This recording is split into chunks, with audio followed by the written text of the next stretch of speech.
Welcome to back to coaching में आपका स्वागत है। आज के वीडियो में 10वीं कक्षा के और हिंदी के चैप्टर 10 ईर्ष्या तू न गई मेरे मन से, इस चैप्टर से जो भी ऑब्जेक्टिव क्वेश्चन बनेगा वो सभी क्वेश्चन को इस वीडियो में डिस्कस करेंगे, इसीलिए वीडियो को लास्ट तक देखिएगा।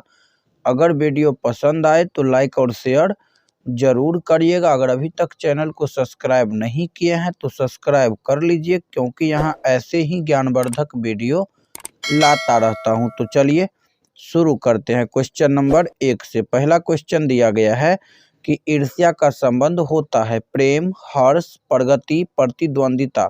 तो इसका सही आंसर होगा विकल्प चौथा, प्रतिद्वंदिता। याद रखिएगा, ईर्ष्या का संबंध प्रतिद्वंदिता से है। क्लियर।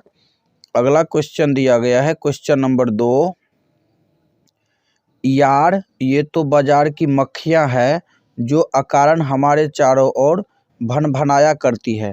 यह कथन किसका है? ऑप्शन दिया गया है माओ से तुंग की, लेनिन की, नीत्शे की या कार्ल मार्क्स की। तो इसका सही आंसर होगा विकल्प तीसरा, नीत्शे की। याद रखिएगा, यार ये तो बाजार की मक्खियां है जो अकारण हमारे चारों ओर भनभनाया करती है, ये कथन नीत्शे महोदय का है। किसका है? तो नीत्शे महोदय का। क्लियर। अगला क्वेश्चन दिया गया है क्वेश्चन नंबर तीसरा, किसे लेखक ने अनोखा वरदान कहा है? ईर्ष्या को, सुख को, लोभ को, मोह को।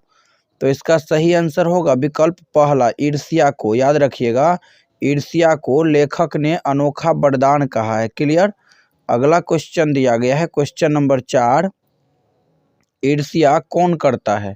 जो दूसरों का सुख नहीं देख सकता, जो दूसरों को हानि पहुंचाता है, जो सुख संतोष को अधूरा मानता है या उपर्युक्त तीनों।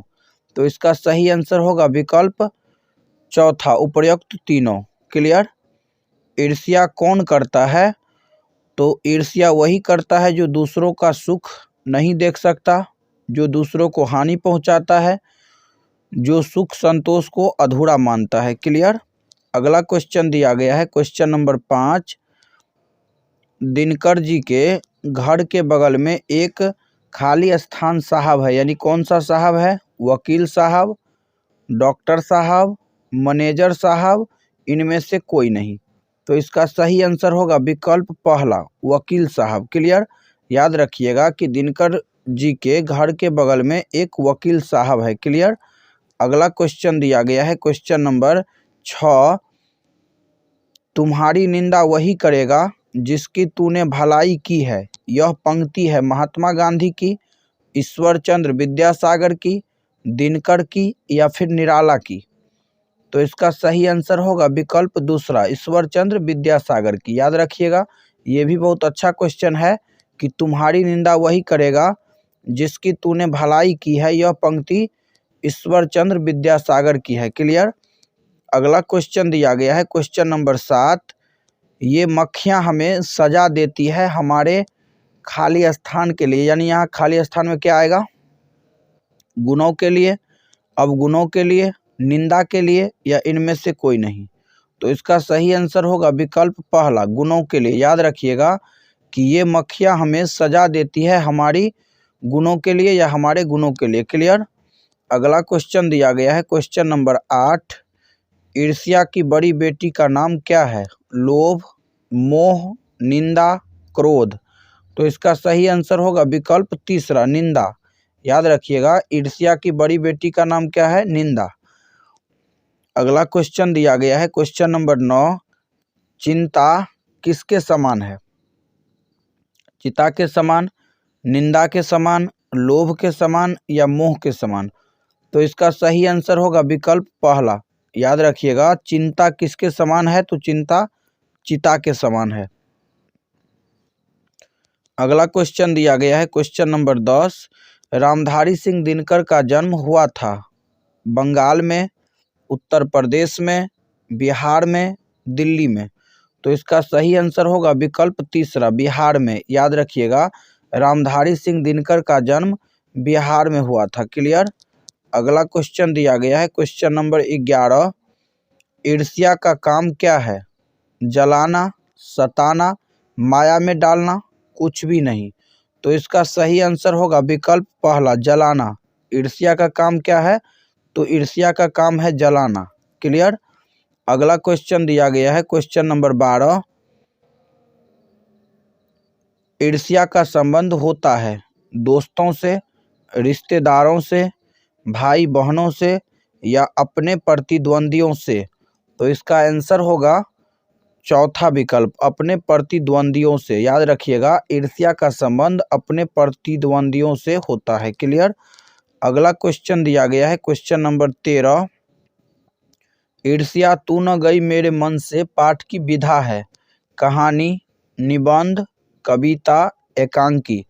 तो इसका सही आंसर होगा विकल्प दूसरा, निबंध। याद रखिएगा, ईर्ष्या तू न गई मेरे मन से पाठ की विधा क्या है? तो निबंध है। क्लियर। अगला क्वेश्चन दिया गया है क्वेश्चन नंबर 14। देखिए, ये क्वेश्चन 2018 में पूछा गया था। क्लियर। क्वेश्चन क्या है? रामधारी सिंह दिनकर का निबंध है। रामधारी सिंह दिनकर का निबंध का नाम क्या है? खेमा, विक्रमशिला, ईर्ष्या तू न गए मेरे मन से या फिर दीनबंधु निराला। तो इसका सही आंसर होगा विकल्प तीसरा, ईर्ष्या तू न गई मेरे मन से। क्लियर। याद रखिएगा, ईर्ष्या तू न गई मेरे मन से रामधारी सिंह दिनकर के द्वारा रचित पाठ है और इसका विधा क्या है? तो विधा निबंध है। क्लियर। अगला क्वेश्चन दिया गया है क्वेश्चन नंबर 15। ईर्ष्या तू न गए मेरे मन से पाठ के लेखक है। देखिए, ये क्वेश्चन 2019 में पूछा गया है। रामधारी सिंह दिनकर, गोपाल सिंह नेपाली, बेढब बनारसी या फिर बंशीधर श्रीवास्तव। तो इसका सही आंसर होगा विकल्प पहला, रामधारी सिंह दिनकर। याद रखिएगा, ईर्ष्या तू न गई मेरे मन से पाठ के लेखक कौन है? तो रामधारी सिंह दिनकर। विधा क्या है? तो निबंध। क्लियर। अगला क्वेश्चन दिया गया है क्वेश्चन नंबर 16। ध्येय का शाब्दिक अर्थ है। ध्येय का शाब्दिक अर्थ क्या है? धीरज, लक्ष्य, कृपा, इनमें से कोई नहीं। तो इसका सही आंसर होगा विकल्प दूसरा, लक्ष्य। याद रखिएगा, ध्येय का शाब्दिक अर्थ क्या है? तो लक्ष्य है। क्लियर। अगला क्वेश्चन दिया गया है क्वेश्चन नंबर 17। बदतर शब्द का शाब्दिक अर्थ क्या है? अच्छा, खराब, सुंदर या प्यारा। तो इसका सही आंसर होगा विकल्प दूसरा, खराब। याद रखिएगा, बदतर का शाब्दिक अर्थ क्या है? तो खराब है। क्लियर। अगला क्वेश्चन दिया गया है क्वेश्चन नंबर 18। प्रतिद्वंदी शब्द का शाब्दिक अर्थ क्या होता है? विपक्षी, मुकाबला करने वाला, दोनों, इनमें से कोई नहीं। तो इसका सही आंसर होगा विकल्प तीसरा, दोनों। प्रतिद्वंदी शब्द का शाब्दिक अर्थ विपक्षी भी होता है और मुकाबला करने वाला भी होता है। क्लियर। इसीलिए इसका सही आंसर विकल्प तीसरा होगा, दोनों। क्लियर। अगला क्वेश्चन दिया गया है क्वेश्चन नंबर 19। निम्न में से कौन सा शब्द का शाब्दिक अर्थ अच्छा काम होता है? सुकर्म, उन्नत, ध्येय, इनमें से कोई नहीं। तो इसका सही आंसर होगा विकल्प पहला। याद रखिएगा, सुकर्म का शाब्दिक अर्थ क्या होता है? अच्छा काम। क्लियर। अगला क्वेश्चन दिया गया है क्वेश्चन नंबर 20 और ये आज का अंतिम क्वेश्चन है। वकील साहब सुखी क्यों नहीं है?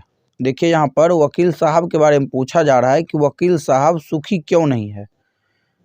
बीमा एजेंट के वैभव को देखकर, बीमा एजेंट के मासिक आय को देखकर, बीमा एजेंट के तर्क भड़क को देखकर या इनमें से सभी।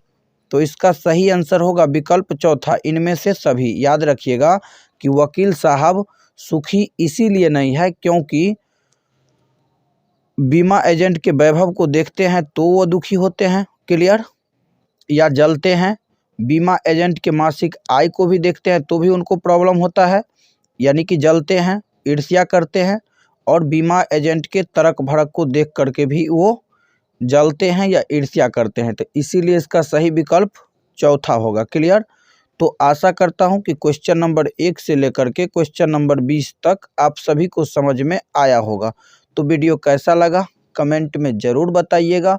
अगर वीडियो पसंद आया हो तो लाइक और शेयर ज़रूर करिएगा। अगर अभी तक चैनल को सब्सक्राइब नहीं किए हैं तो सब्सक्राइब कर लीजिए, क्योंकि यहाँ ऐसे ही ज्ञानवर्धक वीडियो लाता रहता हूँ।